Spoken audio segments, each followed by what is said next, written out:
বিয়ে করার জন্য এমন একটা মেয়েকে জীবন সঙ্গী হিসাবে নিতে হবে যে হারাম থেকে বাঁচার জন্য প্রয়োজনে জীবন দিতে প্রস্তুত আছে, তারপরে হারাম খাবে না, হালালে তুষ্ট থাকবে।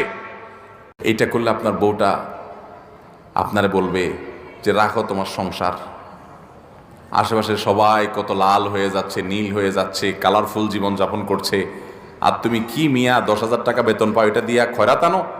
আমার যুবক ভাইয়েরা প্রতিজ্ঞা করেন, সরকারি চাকরি পান আর বেসরকারি, ব্যবসা করেন আর বিদেশ যান, যেভাবে উপার্জন করেন না কেন, জীবনে কখনো হারাম উপার্জন করব না।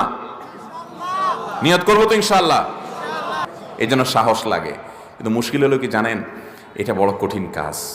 কেন কঠিন বলেন তো?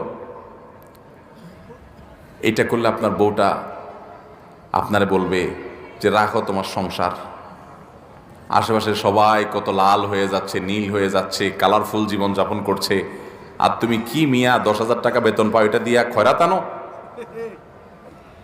দেখবেন বউটাও খুব একটা রাজি না।